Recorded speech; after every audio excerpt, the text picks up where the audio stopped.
और आपके बीच में हो चला है कि आज का व्यक्ति शरीर से हिंदुस्तानी है, आज का व्यक्ति शरीर से हिंदुस्तानी तो है, लेकिन उसकी बुद्धि विदेशी हो चली। इसलिए हमारी बुद्धि जब विदेशी हो चली, भाई शरीर से तो हम हिंदुस्तानी है, लेकिन हमारा जो दिमाग है ना, हमारी बुद्धि वो विदेशों जैसे छोटे छोटे कपड़ों को, फटी फटी पैंटों को, ऊंची ऊंची पैंटों को, माताओं बहनों के जीवन में छोटे छोटे बस। अरे हमारी भारत की नारी भारतीय संस्कृति में, वेशभूषा में, परिधान में सुंदर लगती है, ना कि विदेशी परिधान में हमारी भारत की माता बहन सुंदर नहीं लगती। आदरणीय जी ने एक और कहा कि पाल समाज ने जहां जहां खोज की तो जंगलों में मंदिरों को ढूंढा।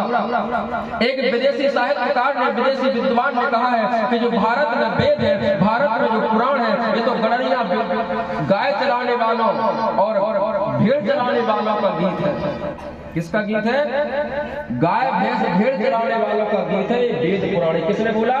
विदेशी साहित्यकार, विदेशी विद्वान ने। तो भाई साहब, उस विदेशी विद्वान को, विदेश के साहित्यकार को एक बार विचार कर लेना चाहिए कि जिस भारत जैसे देश में, जिस भारत देश के व्यक्ति जो गाय भेड़ चलाने वाला बरेदिया एक वेद जैसा गीत लिख सकता है, तो उस देश का विद्वान व्यक्ति ना जाने कौन सा गीत लिख सकता है।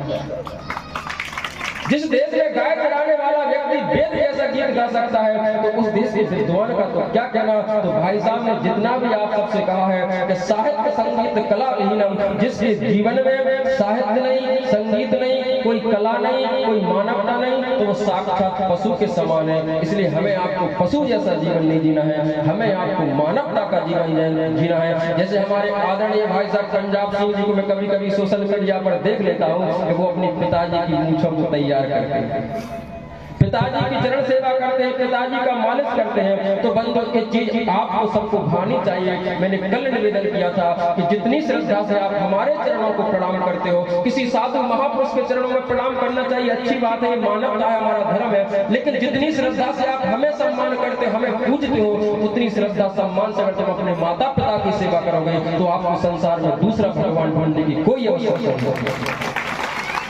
सज्जनों, समय अपने पास बहुत कम है, तो आदरणीय जी आप कथा में अगर समय हो तो सुनकर जाइए, और अगर आप जैसा भी आपके पास में समय हो उस हिसाब से आप अपने देखो, क्योंकि नेता लोगों के लिए, जैसे कि नेता की भाषा, स्त्री का मिजाज